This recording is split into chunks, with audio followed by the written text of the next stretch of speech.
من العلماء العاملين وجعلنا من الأغنياء الشاكرين وجعلنا من طاعة رسولك الكريم أما بعد. Alhamdulillah, kita lanjutkan daripada hadis yang sebelumnya, yaitu uhillat lana maitatani wa daman fa ammal maitatani fal jaradu wal hut wa amma ad-daman fal kabidu wat tihalu. Maka dengan diistisnakannya dua darah, yaitu hati dan jantung, itu menunjukkan bahwasanya darah yang mengalir adalah najis. Ya, pian luka terus ada darahnya, maka itu najis. Sakit gigi, nah ini repot nih. Sakit gigi atau kadang sariawan kan berdarah, maka darah yang keluar dari sariawan itu adalah najis. Paham? Maka tidak boleh diteguk, harus diludahkan, dibuang, ya. Lalu berkumur cukup sekali, selesai. Kalaupun masih ada rasa-rasa dan mungkin sisanya sedikit, maka itu ma'fu namanya, tidak apa-apa.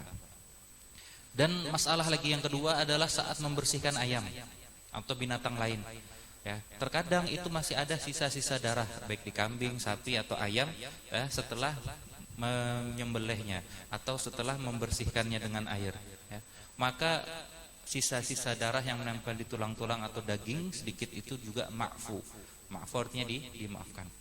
Kemudian hukum lain lagi, dia najis karena ada darah yang mengalir. Nanti ada binatang, nanti mungkin di hadis yang selanjutnya, binatang yang darahnya tidak mengalir, maka tidak najis. Contoh kayak serangga-serangga, kayak misal nyamuk.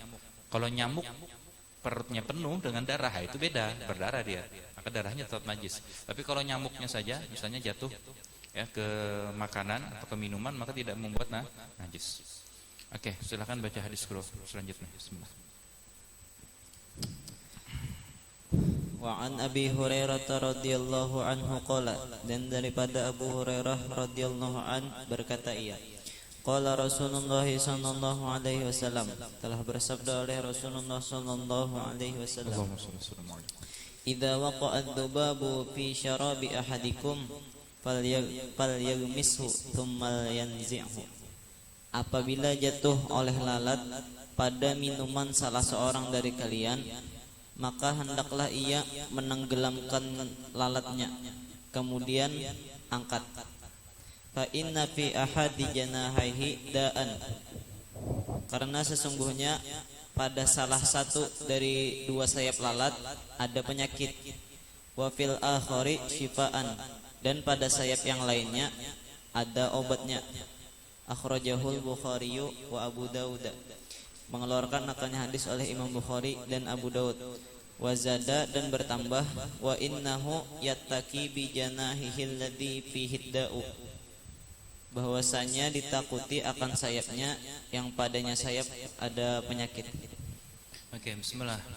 Hadis ini subhanallah sudah diteliti dan sudah terbukti bahwasanya lalat itu membawa dua bakteri, bakteri jahat dan bakteri baik, membawa penyakit dan membawa obat. Yang satu adalah penyakit di sayap sebelahnya lagi adalah penawar penyakit tersebut. Maka dari itu, ya, saat Rasulullah SAW menyuruh ketika air minuman kita dihinggapi lalat, ya, bukan langsung dihus, bukan, tapi ditenggelamkan malah. Suruh tenggelamkan baru diminum. Nah, pertanyaannya adalah, apakah itu selalu berbentuk hukumnya sunnah atau bisa dipraktekkan, atau ada kondisi tertentu? Mari kita lihat. Hadis ini pertama menyebutkan, ya, bagaimana satu larangan mubadir. Karena kita tidak boleh membuang air minum yang ada di gelas atau di wadah saat dihinggapi lalat. Jadi dilarangan mubadir. Paham? Ya. Yang kedua ada ijaz ilmi, ijaz sains, pengetahuan, ya, dan sudah dibuktikan oleh kedokteran modern, ilmu kedokteran modern. Permasalahannya adalah, ya, penyakit yang dibawa lebih banyak atau obatnya atau penawarnya lebih banyak atau setara, atau bahkan mungkin bisa jadi lebih sedikit. Pertanyaannya seperti itu. Maka kita harus melihat hadis ini di mana dikeluarkan. Di mana? Di Arab. Ya, di Arab. Ya, tahu Arab seperti apa? daerahnya kering, ya panas kering, hampir tidak ada hujan, setahun mungkin sekali atau 2 kali, itu pun hanya gerimis, itu pun jarang. Ya. Kemudian kapan ini? Zaman Rasul hadis ini, yaitu saat zaman Rasul itu masih sedikit polusi, jarang ada barang kimia, makanan juga masih sehat alami. Maka kalau ada orang buang sampah, maka sampahnya dari makanan-makanan yang juga sehat. Kalau orang buang kotoran pun, kotorannya pun bukan dari bahan kimia. Maka ketika lalat hinggap di tempat sampahnya, makanan saat itu, dan orang Arab dan bi'ah atau lingkungan orang Arab yang kering dan panas, maka ketika kotoran kering dia menempel di kotoran kering, itu tidak terlalu menempel. Beda dengan kita yang negaranya tropis, hujan terus, ya, najis aja kalau kering nempel kada? Enggak nempel, ya. Darah nyamuk bekas sholat misalnya kering, kaki ente kering, sama-sama kering, nginjak itu, maka kaki ente tidak najis. Tapi kalau kaki ente yang basah atau darahnya basah, maka menjadi najis. Paham habis ini? Nah, itulah kondisi saat itu. Saat itu Nabi menyuruh menenggelamkan lalat. Maka hadis ini dipakai saat kita yakin di daerah itu adalah daerah yang masih alami, ya, kemudian sampahnya sedikit dan kering wilayahnya, sehingga ya tidak ada najis yang menempel dan kotoran pun tidak memudaratkan. Nah, kalau sekarang kalian jangan tiba-tiba mengamalkannya. Nanti habis kayak gini ente celupakan terus sakit perut sampai ke dokter, ini jernya kena kuman penyakit. Oh, habis makan apa? Ulun dokter nggak makan apa-apa. Coba pikir, ada makan atau minum yang lain? Terakhir sih ulun minum bekas lalat yang ulun celupkan karena ada belajar di hadis Nabi. Oh, nggak salah nabinya kena, melain salah hadisnya, karena kita harus memahami, ya, di asbabul wurudnya hadis ini salah satunya, ya. Dan kita harus tahu lingkungannya.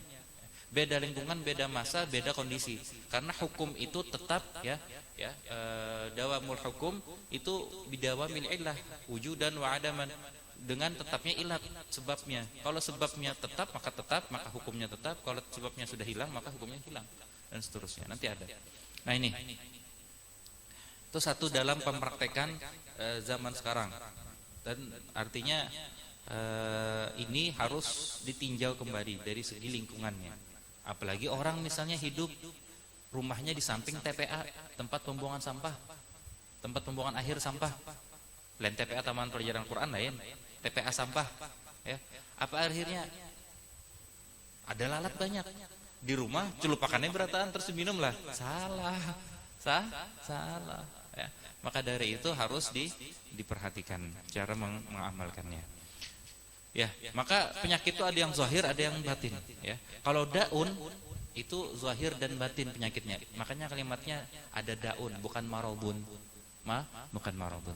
Next, selanjutnya. Apa yang diambil dari hadis? Hukumnya pertama adalah sucinya dzubab, yaitu lalat. Lalat itu suci. Fi hali hayatihi wa matihi, sama ada dia hidup suci atau mati. Wa annahu la yunajjisu ma waqa'a fihi min sa'ilin au jamidin, tidak menajisi, ya, atau membuat najis apa yang dia hinggapi, baik itu sa'il benda cair, au jamid benda yang padat kering. Ya, jadi tidak najis. Lalat hinggap ke air, tidak najis, baik sama ada dia masih hidup atau sudah mati. Kemudian hukum sunnah mencelupkan, tapi itu tadi lihat kondisi, ya, jangan langsung celupkan semua. Nanti kalau sakit jangan salahkan hadisnya. Ada ijaz ilmi sudah disebutkan. Kemudian wa qasal ulama ala taharati dzubab kullama laisa lahu nafsun sa'ilatun minal hasyarat. Dikiaskan dengan alat-alat ini apa saja yang darahnya tidak mengalir, ya, daripada serangga-serangga, nyamuk, tahulah laron lah, tahu, jadi misalnya musim hujan atau apa, itu banyak laron ngurubungin lampu-lampu gini. Makanya di Jawa itu ada yang bikin peyek dari laron. Ya. Ya kalau ada belalang dimakan, ya kita kada makan kita. Ustaz alhamdulillah belum merasa itu, tapi pengen juga Bang. Sekali-kali yang ekstrim. Ya. Jadi ingat semalam salah satu illah haramnya adalah mukhbatsat. Kalau benda itu dianggap jijik, ya menjijikkan. Tapi kalau orang kada jijik ya kada apa-apa. Untuk masalah hasyarat nih lah, serangga-serangga. Makanya semut sekarang pun ada yang dijadikan makanan. Serius. Bahkan campuran makanan. Mungkin salah satunya snack yang kita makan. Atau obat, ya suplemen multivitamin banyak yang diambil dari nabati dan hewani. Yang hewani sekarang banyak dari serangga. Ya, karena terbukti semut, ada serangga-serangga, beberapa serangga termasuk ada jangkrik atau segala macam, ya, itu ada sumber protein tinggi, ya. Habis itu rendah kolesterol dan segala macam untuk kesehatan. Lalu bagaimana? Ya benar, Islam memandangnya, maka tentu selama tidak membuat jijik orang tersebut itu dihukum halal, karena sama seperti lalat halal. Allahu alam. Tapi kayaknya kata makan kita lalat nih, nah, jangan. Ini disuruh nyelupkan saya. Ya. Tapi kalau memang ada penyakitnya, maka tidak boleh. Contoh misalnya, tahu lebah wanyi, ada kalau sarangnya, atau ada yang larvanya, ya kayak ulat-ulatnya itu biasanya lawan orang dimakan lawan sarang-sarangnya. Ada tuh kayak krenyes ulatnya tuh berarti. Bilanya kita memakan kada tahan, tapi kalau jadi masakan kada kelihatan bentuknya bisa Makanya ada orang daerah timur, Papua, Jayapura, yang makanannya sagu, itu biasanya ulatnya juga dimakan, ulat sagu. Halal aja. Kalau pian makan ikan asin, biasanya ada ulatnya, ya kah? Terus kada terbersihi, terus pian makan, kada terasa habis. Halal aja kan Pak, ya, paham? Nah itu contoh. Wahada sabab, ya. Kenapa di sana wa annaha la tunajisu ma saqatat fihi min at'imah? Li'anna sabab tanajus, sebab membuat najis, huwa ad-dam, darah al-muhtaqin fil hayawan ba'da mautihi, yang mengalir, yang tercucur di hewan setelah kematiannya. Ya, itu sebab najisnya hewan, ya. Wa hadza sabab ghairu mawjud, ya. Ini tidak ada, sebab ini tidak ada fi ma laysa lahu damun, di hewan-hewan yang tidak memiliki darah sailin, yang damun sailun, darah yang mengalirkan, nahlah seperti lebah, wal ba'udah, dan nyamuk, wa amsalu dzalik. Allahu a'lam. Nah, itu tadi bentuknya. Nah, tapi ada rad di sini tentang oleh orang zindik, ya, kafir zindik dari hadis ini. Tapi sebenarnya lagi sudah dibuktikan ini kesahihan hadisnya, baik secara sanad dan juga secara ilmiah. Nah, baca hadis selanjutnya. Wa an Abi Waqid al-Laitsi radhiyallahu anhu qala, dan dari Abi Waqid al-Laitsi radhiyallahu an berkata ia, qala an-nabiy sallallahu alaihi wasallam, telah bersabda oleh Nabi sallallahu alaihi wasallam, ma quti'a minal bahimati wa hiya hayyatun fa huwa mayyitun, sesuatu yang dipotong daripada hewan walhal ia hewan itu hidup, bahwa maka ia sesuatu yang terpotong adalah bangkai. Akhrajahu Abu Dawud wa Tirmidzi wa hasanahu, mengeluarkan akannya oleh Abu Dawud dan Tirmidzi dan menghasankannya, wal lafzu lahu, dan lapas baginya. Ya, ini hukumnya hasan. Kalau di syarahnya ada hasan li ghairi, karena ada beberapa hadis yang sanadnya dhaif tapi banyak riwayatnya, ya. Maka dia menjadi hasan li ghairi ketika hadis dhaif itu terkumpul beberapa hadis. Kemudian mufradat hadis, ya. Sesuatu yang terlepas, terpotong sengaja tidak sengaja dari al-bahimah. Apa itu bahimah? Kullu dzati arba' qawaim, yang memiliki 4 kaki, itu bahimah namanya. Bahimah, ya. Beda dengan ular, beda, ya. Min dawabil barri wal bahri, sama ada itu binatang darat ataupun laut. Ma ada sibak selain binatang buas. Wahiyya hayatun, wahiyya wawnya itu hal keadaannya dia masih hidup, binatang tadi hidup, ya. Wahiyya hayatun. Maka diambil dari hadis ini pertama adalah ya apa yang terlepas ya dari binatang ini dalam keadaan hidupnya, maka dia kamaitiha sebagaimana waktu matinya. Terlepas waktu hidupnya maka sebagaimana waktu matinya, yaitu sama ada itu taharah atau najasah, halal atau haram, hilan atau hirmatan. Fa in quti'a min bahimatil an'am wa nahwiha ma'a baqa'i hayatiha fa huwa najasun, najis, haramul akli, haram dimakan. Selain yang bangkainya halal, contoh ikan dan belalang. Ya. Ikan dan belalang, jenis binatang air semua dan belalang. Itu sudah dibahas binatang air. Jadi apa yang dipotong dari waktu hidupnya, terpotong, terpisah dari anggota badannya waktu hidupnya, itu hukumnya sama seperti waktu matinya. Waktu jadi bangkai, contoh misal kambing mati, kepotong kakinya, haram halal? Haram, kan nggak disembelih, mati bangkai.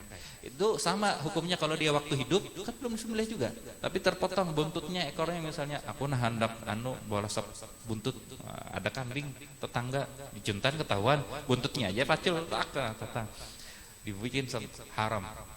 Nggak boleh, walaupun binatangnya halal. Baik. Jadi sembelih baru halal semua. Nah, beda kalau binatang ini ya bangkainya halal. Contoh ikan atau binatang laut yang lain. Ya. Contoh misal pian punya ikan, ya. Ikannya kebetulan ganal, ya. Pian ambil ekornya aja kan, halal. Ada apa-apa karena bangkainya halal. Paham sini. Ya. Nah, tapi ini yang bahimah ini apa namanya? Binatang yang punya 4 kaki. 4 kaki ini binatang juga kakinya penyu, ya 4 kaki. Oleh Syekh berkata muttafaqun alaih baina ulama, ini disepakati hukumnya oleh para ulama. Ma yustasna min dzalika, yang keluarkan adalah contoh misalnya adalah ghazalu al-misik. Ghazal itu adalah kijang, kerusak, tahu? Jadi ada misik. Misik itu adalah minyak wangi yang diambil dari anggota badan yang terlepas dari rusa. Bah kita tompelnya lah, sejenis tompel, sejenis butir. Itu dari rusa. Wangi. Ya. Kahilatun bisun walima. Misik tadi yang diambil dari misik dari ghazal atau kijang tadi itu adalah suci menurut sunnah dan ijma'u ulama, wisa'idun darika atori dan seterusnya. Makanya coba dari mana asalnya minyak harum misik itu adalah bahasa kitanya anggota badan yang terlepas dari ghazal, dari rusa atau dari kijang, ya. Dan itu ini buat minyak wangi dan itu suci, bukanlah najis. Harusnya najis, tapi itu tidak, selain ghazal najis itu tidak, ya. Makanya ada sebuah syair seorang penyair Mutanabbi yang memuji seorang penguasa saat itu. Fa in tafuqil anama wa anta minhum sekalian lebih sekalian termasuk manusia. Sesungguhnya misik, minyak wangi yang harum sekali, itu bagian dari darahnya rusa. Nah, karena memang dari darahnya itu, ya. Tapi darahnya ini jadi tidak najis, ya. Karena dikias sama seperti telur. Telur najis kada? Kada. Keluar dari mana? Di situ. Ya, terbentuk dari apa? Semua makanan dan termasuk darah. Ya, paham sini? Ya, terus. Babul aniyah. Babul aniyati, bab wadah. An Hudzaifah bin al-Yamani radhiyallahu anhuma qala, daripada Hudzaifah bin Yaman radhiyallahu anhuma berkata ia, qala Rasulullah sallallahu alaihi wasallam, telah bersabda oleh Rasulullah sallallahu alaihi wasallam, la tashrabu fi aniyatidz dhahabi wal fiddati, jangan minum oleh kalian pada wadah emas dan perak. Wala ta'kulu fi sihafihima, dan jangan makan kalian pada piring dari keduanya. Fa innaha lahum fid dunya walakum fil akhirati, karena bahwasanya emas dan perak untuk mereka di dunia dan untuk kalian di akhirat. Muttafaqun alaihi, meriwayatkan akannya oleh Imam Bukhari dan Muslim. Ya, tamam. Ya. Nah, untuk khusus muttafaqun alaihi ini nanti enggak apa-apa, enggak usah Bukhari Muslim lagi karena sudah tahu. Ada kitab namanya Al-Lu'lu'u wal Marjan fi mattafaqa alaihi asy-syaikhan. Jadi hadis-hadis yang muttafaq alaih dikumpulkan di sana. Nama kitabnya apa? Al-Lu'lu'u wal Marjan fi mattafaqa alaihi asy-syaikhan, yaitu Bukhari dan Muslim. Nah, aniyah. Aniyah itu adalah jamak dari ina. Wazannya af'ilah. Wazannya af'ilah. Ada orang tahu af'ilah ini jamak apa? Jamak qillah. Ada jamak qillah, ada jamak kathrah, ada sighat muntahal jumu. Habis sama sekali. Ya. Nah, jadi aniyah asalnya a'niyah, af'ilah. Ya, dari kata inaun, a'niyah. Ya, kemudian dimasukkan menjadi aniyah. Nah, jamak selanjutnya itu ada juga awanin, mafa'il atau fawa'il jamaknya. Ya, maksudnya apa? Ya sama inaun juga. Nah, kemudian ada juga ya disebutkan di sini bahwasanya inaun itu apa saja yang dipakai sebagai wadah. Jadi sebenarnya sahnun itu ina termasuk, tapi lebih umum. Artinya ini, nanti ya hukum haram menggunakan emas dan perak itu bukan hanya di wadah misalnya nampan, piring, tidak, tapi bisa gelas ya, bisa bentuknya apalagi wadah-wadah mangkok, ya kalau dan seterusnya, atau yang juga menjadi sanuan wadahnya, yaitu contoh sendok, garpunya dan seterusnya. Baik. Secara umum ya, walaupun asalnya adalah mubah secara mutlak, tapi ketika ada nas yang mengharamkannya maka menjadi haram. Apa nasnya? Yaitu adalah nahi la tashrabu, jangan minum.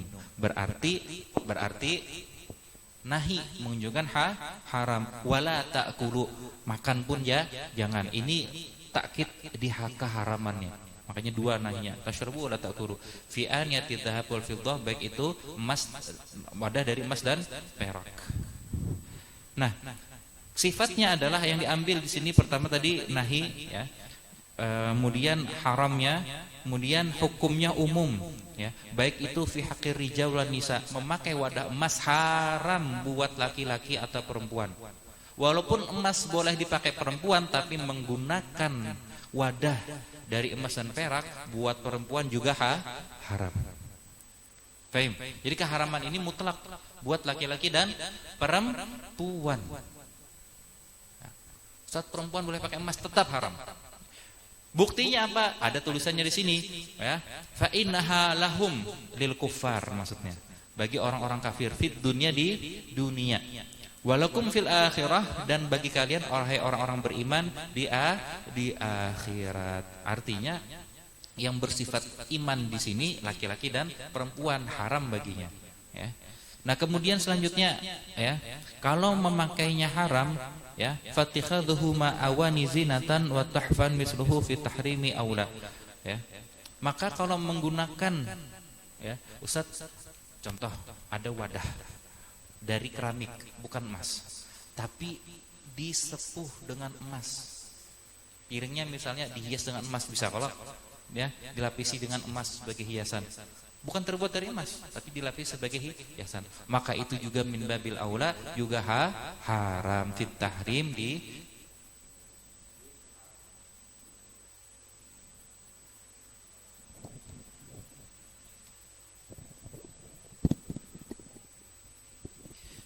Nah, selanjutnya di hadis ya, ini bukan berarti membolehkan ibahatu ya, seolah-olah kan fa innaha lahum, bagi orang kufar fit dunia, di dunia ini. Ini bukan berarti hadis ini membolehkan bagi orang kafir ya di dunia ini. Tapi maksudnya adalah bayanu halihim wa mahum alaihi, keterangan apa yang mereka biasanya lakukan dan ganjaran yang akan mereka terima di akhirat nanti. Nah, itu maka orang muslimun fijtinabiha disuruh untuk menjauhinya. Artinya jangan memakai emas dan perak untuk wadah dari emas dan perak. Nah, kemudian Selanjutnya, asal hukumnya adalah mukhalafah musyrikin. Orang musyrik itu banyak menggunakan emas dan perak. Ya, maka kita disuruh menyalahinya. Sama seperti kita disuruh memelihara jenggot, yukhaliful yahud, ya, untuk menyalahi orang Yahudi, memelihara jenggot dan menyebur kumis. Oke, selanjutnya.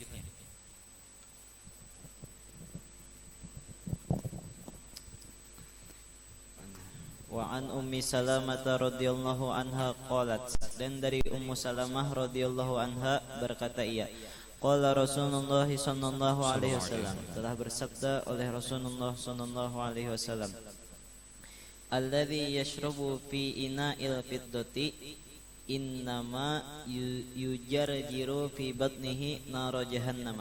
Masyaallah. Orang yang minum pada wadah perak hanya saja memasukkan ia ke dalam perutnya akan api jahanam. Muttafaqun alaih. Nah, kalimatnya pertama yujarjir. Yujarjir itu dari rubai, ya, rubai jarjara yujarjir. Kalimat setelahnya itu ada dua riwayat. Pertama dibaca yujarjir fi batnihi naro jahannam, bisa naru jahannam. Ya. Kalau dibaca naro nasab itu artinya ay yasubbu. Siapa fa'ilnya? Asyarib, yang meminum. Yasubbu ay maksudnya fa innahu yujarjiru ay yasubbu asyarib, menumpahkan atau menuangkan orang yang minum dari wadah perak. Di sini termasuk berarti emas. Kalau perak ada boleh, apalagi ya emas. Fi batnihi, di perutnya akan naro jahannam. Itu kalau dibaca nasab. Ya, maknanya yasubbu, fa'ilnya asyarib. Ya, alladzi yashrab itu kan berarti ada ay asyarib, ya. Kemudian kalau dibaca naru itu artinya tan subu, ya. Tan subu, naru jahannam, tertumpahkan akan. Jadi yujarjir ay tan subu, tertumpahlah fi batnihi ay fi batni asyarib naru jahannam oleh air oleh api neraka. Ini bentuk dua riwayat dari i'rabnya. Kemudian apa hadisnya? Sama seperti yang di atas, yaitu mengharamkan minum dari wadah perak. Dan di sini seumpamanya wa mithluhu adzhab, ya, wa aula, bahkan lebih aula, lebih haramnya, ya. Ada kelebihan dalam keharamannya. Khilaf ulama itu adalah apa sih sebab yang membuat, ya, itu haram? Kenapa dari emas dan perak itu haram? Ya, maka ulama sebagian berkata adalah al-khuyala, karena ada kesombongan menggunakan emas dan perak itu, ya, merupakan sebuah kesombongan atas harta dan dunia yang ia miliki, ya. Wa kasru qulubil fuqara, dan bahkan akan menghancurkan, menyakiti hati orang miskin. Makanya ketika Ibnu Arabi, seorang ulama, ditanya lagu musik apa yang haram, maka ditanya, jawabannya apa? Adalah suara, ya, gemencingan, gelintingan, ya, sendok, piring dan garpu orang kaya yang didengar orang miskin. Tetangga di sebelah kelaparan. Hah? Kelaparan. Kita makan kerentengan, banyak makanannya. Itu haram. Jangan membari, ini kada membari. Aduh, parah. Sebab kedua, ulama sebagian berempat adalah karena ada hadaf tarbawi. Hadaf tarbawi akhlaki, sebuah tujuan untuk mentarbiyah, mendidik umat Islam. Ya, salah satunya adalah bentuk akhlaknya, yaitu kesederhanaan dalam hidup. Kesederhanaan dalam hidup. Makanya tidak boleh menggunakan wadah dari emas dan perak. Ya. Kemudian pendapat ketiga, kenapa jadi haram? Karena emas dan perak itu adalah nakdain, apa? Rosid, sebuah mata uang. Ya. Maka tidak boleh, ya, sama tabdzir jadinya. Tabdzir. Ini Ustaz kasih tahu. Pendapat ulama masalah emas dan perak, ulama kontemporer sekarang, kalau dulu ittifaq emas perak adalah mata uang. Sekarang ulama berbeda pendapat. Kenapa? Karena emas dan perak, ya, tidak lagi secara mayoritas difungsikan sebagai mata uang. Makanya sah beli emas, sah beli perak. Kalau dia jadi mata uang, tidak boleh membelinya dengan mata uang.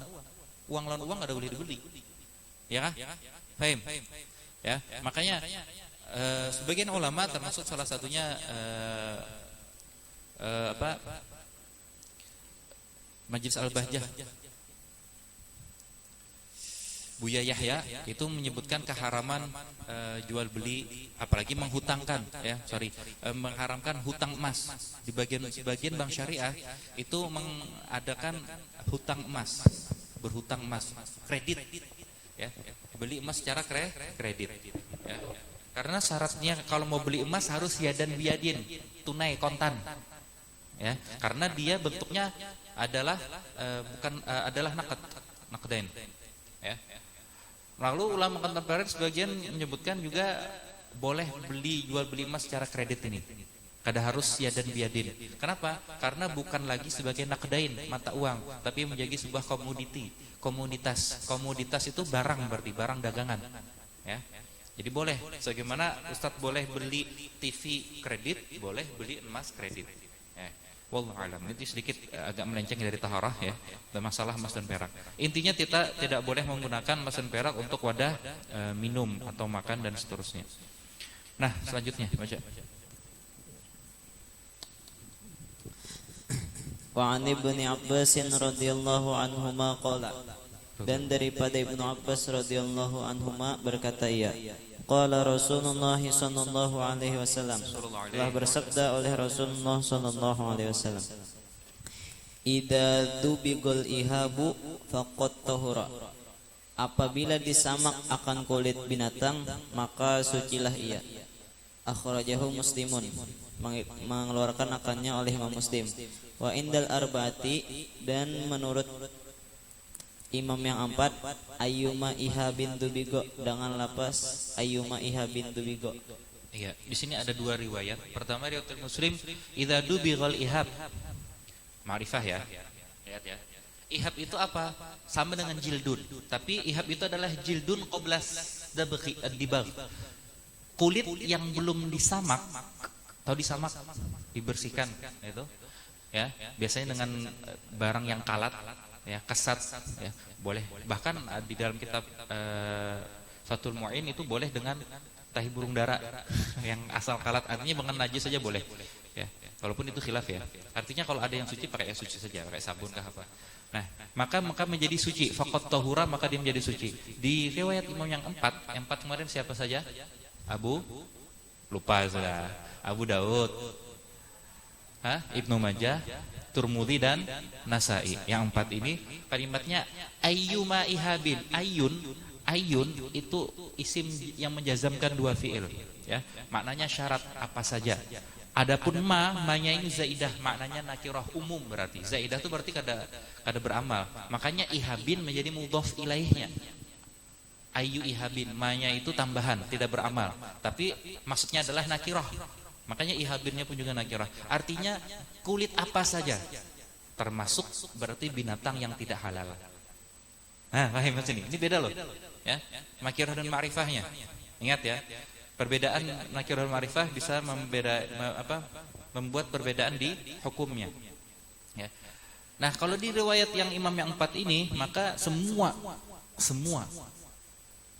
ya, kulit yang kemudian disamak maka menjadi suci, sekalipun dari binatang yang tidak halal, dimakan, dikonsumsi, ya. Nah, kalau kalimat idza dubiqal ihab itu ma'rifah, makanya kita harus perlu hadis yang lain. Di hadis yang lain baca. Wa an Salamah bin al-Muhabbik radhiyallahu anhu qala, dan dari Salamah bin Muhabbik radhiyallahu an berkata ia, qala Rasulullah sallallahu alaihi wasallam, telah bersabda oleh Rasulullah sallallahu alaihi wasallam, dibagu juludil maitati tuhuruha, menyamak kulit bangkai adalah cara mensucikannya. Sahahahu Ibnu Hibban, mensahihkan akannya oleh Ibnu Hibban. Selanjutnya baca. Wa an Maimunah radhiyallahu anha qalat, dan daripada Maimunah radhiyallahu anha berkata ia, marran nabiyyu sallallahu alaihi wasallam bisyatin yajurrunaha, melewati oleh Nabi akan seekor kambing yang mereka seret. Faqala, lalu bersabda Nabi, lau akhadtum ihabaha, tidakkah kalian ambil akan kulitnya? Faqalu, maka menjawab mereka, innaha maitatun, sesungguhnya itu kambing adalah bangkai. Faqala, maka bersabda Nabi, yutahhiruhal ma'u wal qarazu, mensucikan akannya oleh air dan daun salam.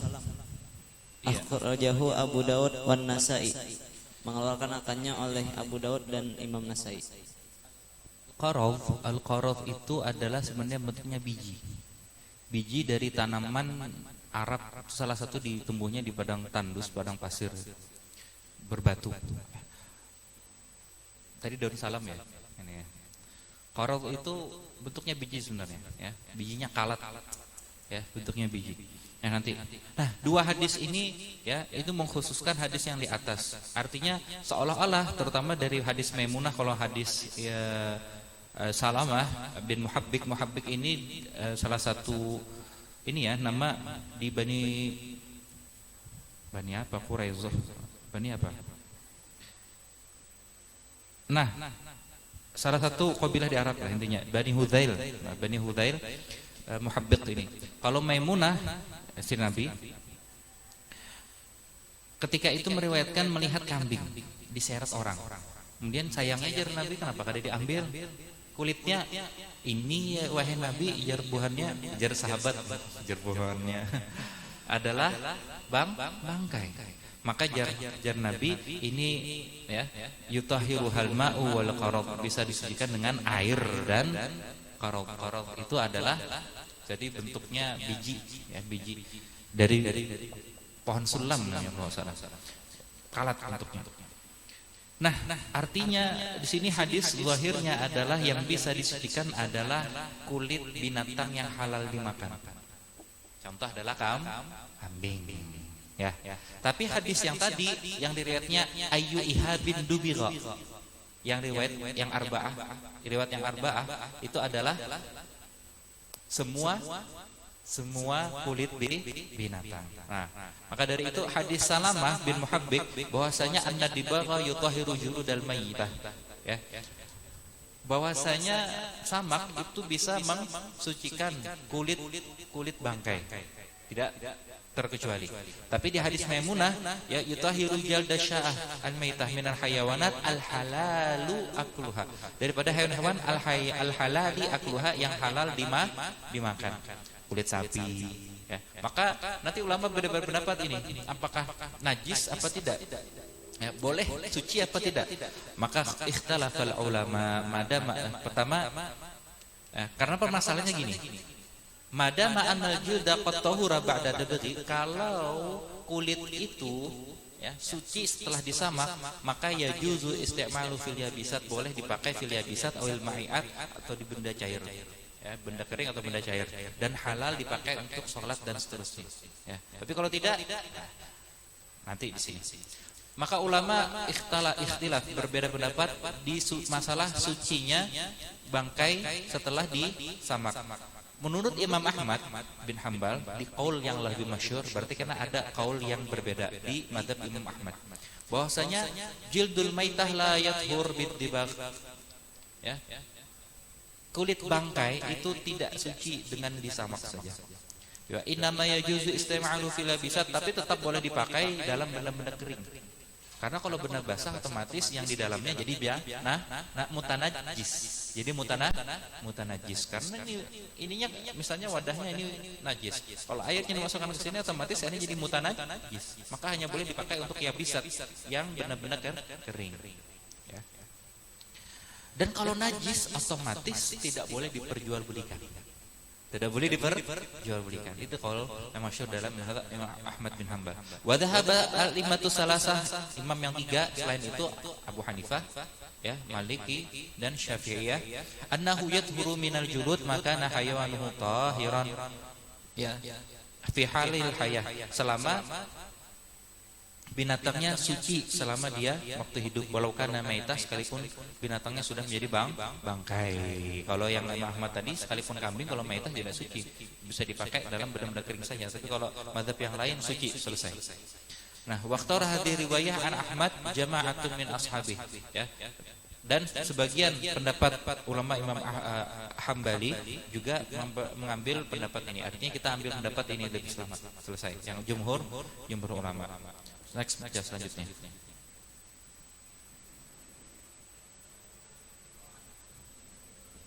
Wa an Abi Tha'labah Al-Khushni radhiyallahu anhu qala, dan dari Abu Tha'labah Al-Khushni radhiyallahu an berkata ia, qultu ya Rasulullah, inna bi ardi qaumin ahli kitabin.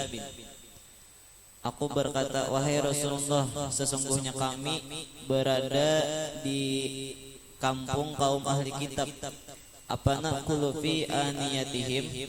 Apakah kami boleh makan pada wadah mereka? Qala, menjawab Nabi, la ta'kulu fiha illa alla tajidu ghairaha faghsiluha wa kulu fiha. Jangan makan oleh kalian pada wadahnya, kecuali bahwa tidak mendapati akan kalian oleh kalian akan selain itu wadah.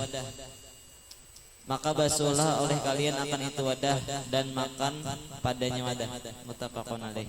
Ya, tadi dikoreksi, cara bacanya itu bukan al-khushni. Khushni apa yang baca tadi? Khushni. Yang benar khushani. Khushani itu nisbah dari Khushain bin Namr, ya, dari Bani Qada'ah, ya. Khushani. Kemudian hadis ini, ya, menggambarkan tasamuh, toleransinya, ya, syariat Islam dengan orang non Islam atau orang kafir, orang musyrik, ya. Nah, diceritakan bahwasanya sahabat cerita, kami pernah melewati, ya, sebuah kampung, ya, kampung ahlul kitab. Apa kami boleh memakan di wadah mereka? Jawaban Nabi, jangan dimakan di sana, ya, kecuali kalau ada wadah yang lain. Artinya boleh memakan, tapi kalau tidak ada wadah yang lain. Contoh misalnya, ya, kita ke rumah orang kafir, orang Kristen, orang Buddha, orang Konghucu barang, ya, orang kafir, ya. Terus kita diberi makanan dengan wadah makanannya, ya. Maka jar Nabi, jangan makan di makanannya kecuali faghsiluha wa kulu fiha. Baru kalau nggak ada yang lain, baru disuruh membersihkannya dulu dengan dicuci saja. Ya. Dengan dicuci saja, tidak perlu 7 kali dengan tanah. Kalau dalam hati, Ustaz, ini bisanya masak babi bekasnya, bekas minum makan babi, ya kah? Misalnya nih, bisa aja kalau dosa dengan anu ditarkhis itu namanya rukhsah. Nah, poin kedua adalah ada rukhsah di sini. Ada rukhsah. Apa rukhsah? Yaitu keringanan, ya. Di dalam keadaan kita mendesak, kita jangan menolak makanannya, sakit hatinya. Kita menghormatinya. Tapi wadahnya kita basuh, baru kita pakai. Kita pakai. Nah itu.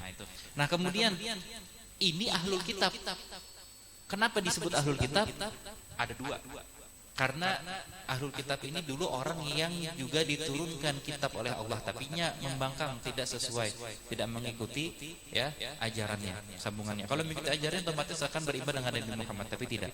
Tapi disebut juga ahlul kitab. Kenapa? Berarti orang ini masih memiliki aturan syariat yang masih ditinggalkan oleh nenek moyangnya. Ya, makanya masih boleh, ya.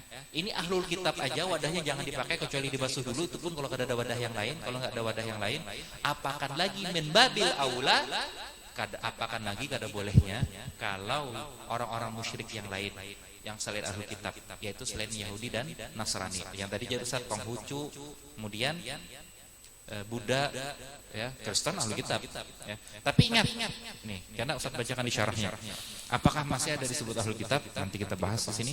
Ini di zaman Nabi, ya, disebut ahlul kitab masih, karena masih banyak yang disebut ahlul kitab karena masih banyak yang masih sama ajarannya. bahkan boleh menikahi perempuan ahlul kitab. Tapi ulama sekarang berpendapat apakah masih ada yang disebut ahlul kitab yang dimaksud Nabi, ya?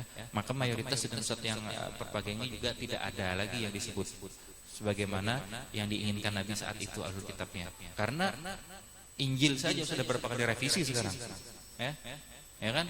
Bahkan kalau kita melihat kayak Ahmad Dedat, ya, gurunya Zakir Naik, Dr. Zakir Naik, itu kan sudah membuktikan di Injil-Injil perjanjian lama saja sudah berbeda jauh dengan yang perjanjian baru. Bahkan di perjanjian lama yang masih banyak, ya, ayat-ayat yang membuktikan Islam itu benar dan seterusnya. Ajaran Kristen ya adalah ajaran Islam, ada di situ perjanjian lama. Ya, kalau yang memang dari Tuhannya kok bisa berubah oleh manusia, kan aneh. Ya, tapi sudahlah, kita tidak bahas yang di situ. Bahasnya adalah di fikihnya. Ahlul kitabnya itu maksudnya adalah, nah disebutkan di sini, ya, larangan dari hadis tersebut, ya, larangan makan dan minum dari wadah ahlul kitab kecuali tidak ada wadah yang lain, dan itu pun harus dicuci saja. Cukup. Kemudian wadah-wadah orang musyrik yang lain soal kitab itu lebih larangannya kuat, jangan makan dan minum di sana. Kemudian boleh ibahatut tabadulil manafi' wal masalih minal kufar, boleh kita saling memberi manfaat kepada orang kafir. Itu boleh, tidak apa-apa. Ahli kitab boleh dan kafir biasa pun boleh. Itu tadi samahahnya, samahah atau toleransi syariat Islam boleh. Fi hadzal hadis juga dalilun ala najasatil khamar. Ini hadis juga menunjukkan dalil atas najisnya khamar. Kenapa? Karena dalam riwayat Muslim disebutkan inna nujawiru ahli kitab, kami wahai Rasulullah kata sahabat tertetangga dengan ahli kitab. Wa hum yatbakhuna fi qudurihim al-khinzir. Mereka masak di wadah-wadah mereka akan babi, masak babi di wadah mereka. Wa yashrabuna fi aniyatihim al-khamra, dan mereka juga minum khamar di wadah-wadah mereka. Faqala Rasulullah bersabda, in wajadtum ghairaha, kalau kamu dapat wadah yang lain fakulu washrabu fiha. Ya, kalau wa illam tajidu, kalau kau dapat yang lain maka minum dan makanlah di tempat yang lain tersebut. Fa illam tajidu ghairaha, kalau enggak dapat wadah yang lain, farhadu ay igsiluha, basuh saja bil ma'i wa kulu washrabu, kemudian makan dan minumlah. Nah, itu hadis yang ini juga membuktikan kenajisan dari khamar, ya, khamar. Bakas khamar najis, minyak daratan dibasuhnya secara kan menghilangkan najis, ya kan? Makanya kita disuruh membasuhnya dengan air. Oke, selanjutnya 20.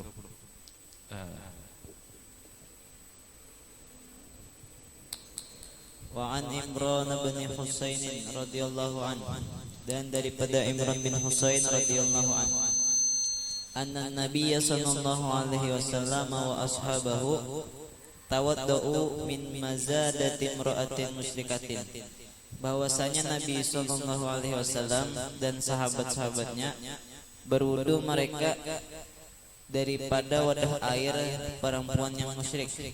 Muttafaqun alaihi fi hadisin tawilin.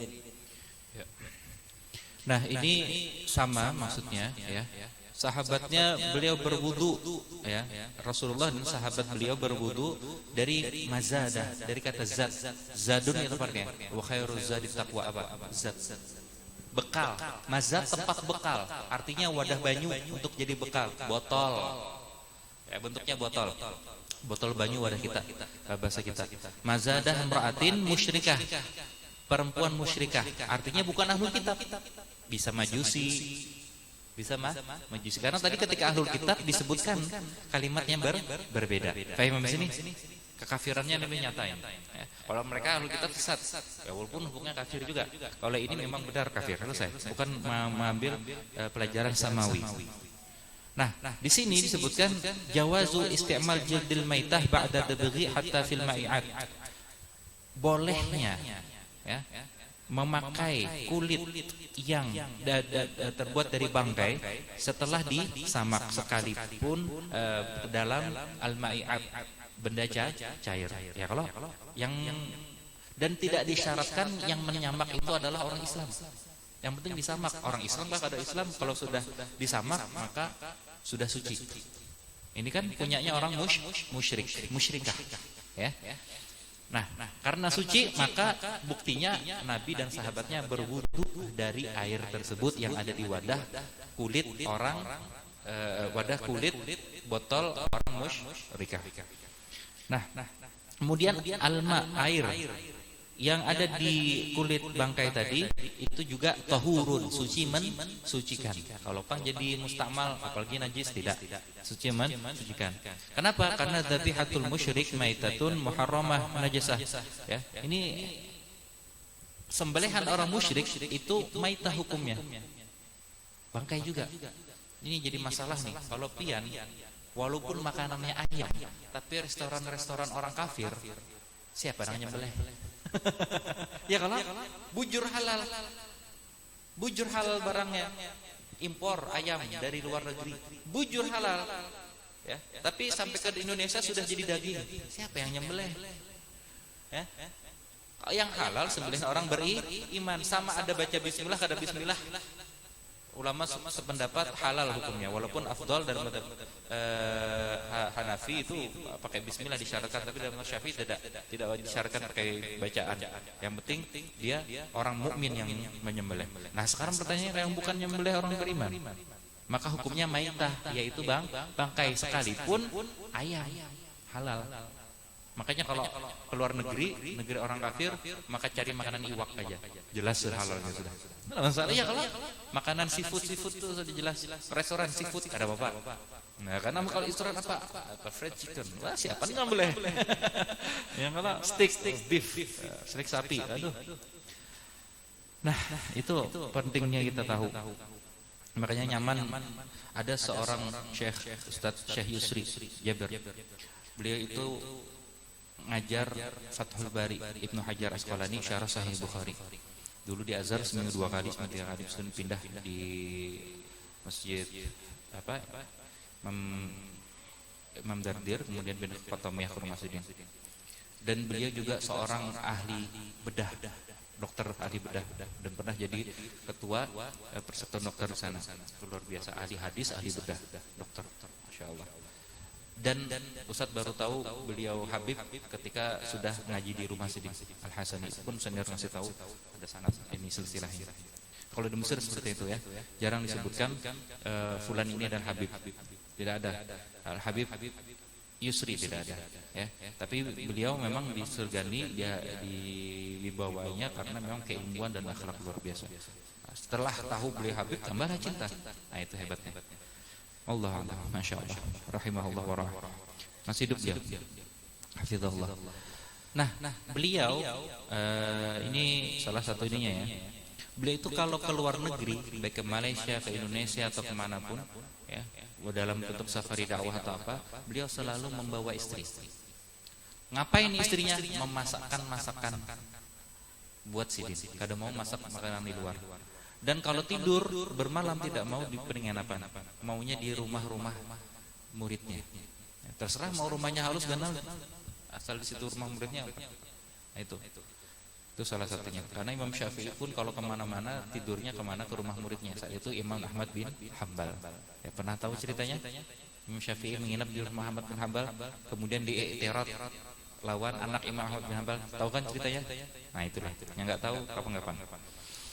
Nah, kembali ke sini. Maka bagus kita berapik ya. Adapun kalimat innamal musyrikun najasun, adapun misalnya bekas orang musyrik itu najis, itu kalau di Indonesia ini dulu. Kalau sekarang katanya tidak lagi, tapi Allah alam LDII. Kalau pernah dengar LDII itu biasanya dulu ya, LDI itu sebuah ya kayak lembaga Islam, tapi punya pemahaman yang sangat disayangkan ya, kurang benar, salah, ada kurang lagi banyak salahnya walaupun ada benarnya ya. Tauhidnya sama, la ilaha illallah Muhammadur Rasulullah, tapi cara pemahamannya salah. Dia menganggap orang-orang yang selain golongan mereka itu orang kafir, termasuk bukan kita nih dulu, tapi sekarang mungkin sudah sadar ya. Maka orang kafir termasuk orang musyrik di sana itu najasun ya. Di min qoulihi ta'ala innamal musyrikuuna najasun. Orang-orang musyrik itu najis. Jadi kalau pian ke musallanya, wadah pian bekas duduk itu dibasuh ya, disucikannya. Najis.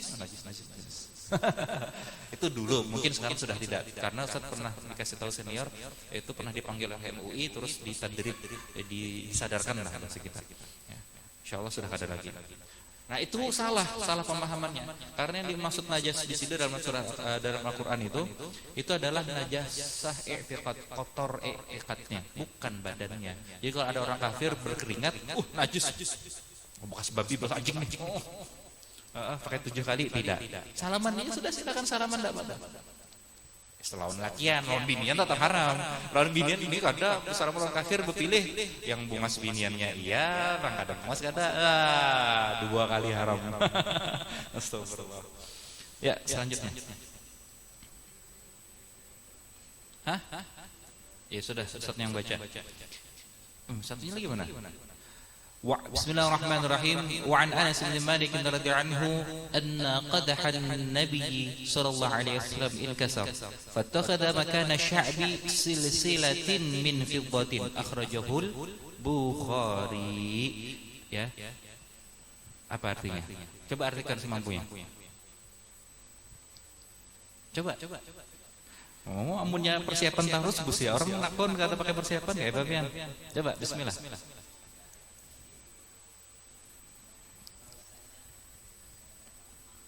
Bejana ya, mangkok bisa.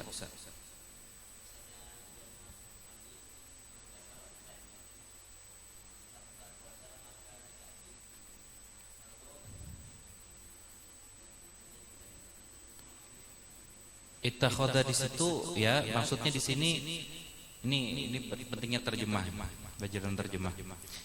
Karena kalau kita baca kitab aja, kalau cuma baca jurnal itu akan repot ya.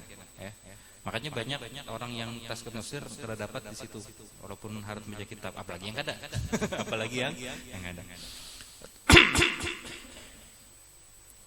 Ittakhadha makana sya'bi ya, silsilah ya, silsilah ada silsilah itu silsilah ya, beda. Salsalah ini kawat ya, maksudnya ittakhadha beliau menambal ya. Menambal di sini. Maka nasyabi tempat yang retak tadi. Kalau pecah kan hambur. Kalau menambal yang pecah kan yang retak. Yang retak tentunya. Ya, salah dengan sebuah rantai min fiddatin dari perak. Ya. Bukan maksudnya bukan rantai di sini ya, lebih tepat kabel. Kayak kawat. Nah, kawat. Wadah kita kawat. Nah, jadi wadah, ini anggaplah wadah kulit. Ini wadah kulit. Ada yang retak di sana, bocor bahasa kita, ya. Maka Nabi ya menambalnya dengan kawat, kayak dijahit tapi pakai kawat, ya. Kawatnya dari perak, ya. Apa itu qadah? Qadah itu inaun, ya, yashrabu bihil ma' wa nahwa, tempat minum air. Iya.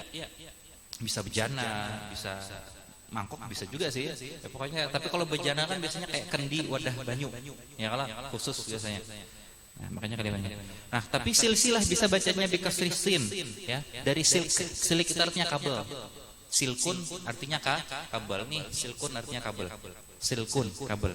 Silsilah dari silkun minal hadid, dari wanahwihi, dari besi, wanahwihi dan semua besi, bisa dari perak. Kalau kita sekarang banyak dari aluminium dan kuningan dan seterusnya.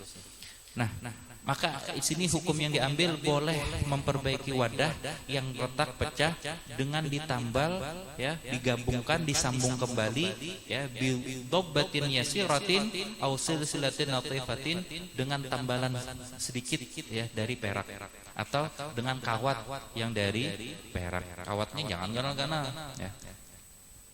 Nah, kemudian di sini bukan berarti karena ada yang lain, boleh walaupun ada yang lain. Asalnya ada dari kawat besi, tapi ada kawat perak lawan besi, pian milih kalau itu besi aja jangan. Boleh pakai tetap perak sekalipun ada kawat besi ya. Karena bisa aja alasannya karena takut berkarat, oleh perak kan tidak ya, tentunya. Saat itu aluminium belum ditemukan dan seterusnya. Nah, kemudian selain itu maka haram ya. Maka keharaman ya menggunakan emas di wadah itu karena dengan niat zina dan tafakhur, untuk dihias, bukan buat kebutuhan tapi hiasan ya. Tapi kemudian buat kebanggaan dan seterusnya, itu tidak boleh ya. Adapun Nabi itu menambal dengan perak, dengan kawat perak tadi, itu karena kebutuhan, ya, karena kebutuhan, dan itu pun sedikit, hanya untuk tambalan. Ya juzu. Nah, ini ada faidatun di syarahnya. Ma'ada ma ja'at minan nusus, apa yang selain apa yang datang dibacakan oleh nusus, yaitu nas, hadis atau Al-Quran, fa innahu haramun la yajuz, haram tidak boleh.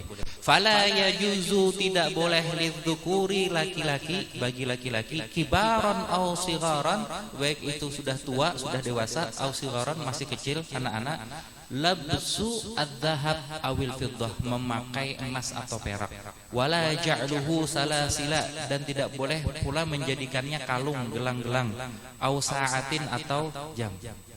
Wadah kita banyak apa? Kenakan diberi jam emas, haram hukumnya. Yang dosa orang tuanya. Kada tahu dosa, kada banyak menuntut ilmu, dosa menggawi. Nah, 2 kali dosa. Maka yang tahu dikasih tahu, kalau punya keponakan, sepupu, gelang emas padahi itu haram. Selesai. Inya kada berdosa. Cuman kuitannya. Kalau laki-laki, kalau binian bebas. Menakan halus, Tuhan kada apa-apa, ya. Nah, wallahu a'lam bissawab. Nah, ini selanjutnya bab izalatun najasah, hadis ke-22. Sebenarnya waktu sudah habis juga ya. Ya, itu tadi ada pertanyaan, silakan. Penutup 1. Kedada. Ya.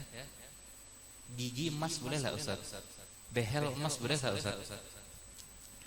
Kada ada telepon buat dia. Anyar kan yang perlu distimulus dulu. Behel, kawat gigi itu fungsi, ada yang bilang jadi membolehkan. Ustaz sendiri termasuk yang membolehkan kalau fungsinya ada dari manfaat kesehatan. Contoh gigi yang tidak rata itu biasanya sering membuat bibir ya tergigit dan segala macam buatnya. Makanya diratakan ya, atau mungkin untuk meratakan gigi nggak apa-apa. Tapi kalau untuk gaya saja, apalagi yang pakai mutiara segala macam, itu jelas haram. Yes. Apalagi yang pakai laki-laki emas.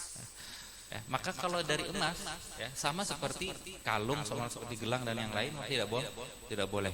Walaupun bentuknya di gigi. Ada lagi? Belum banyak tapi sudahlah. Ya.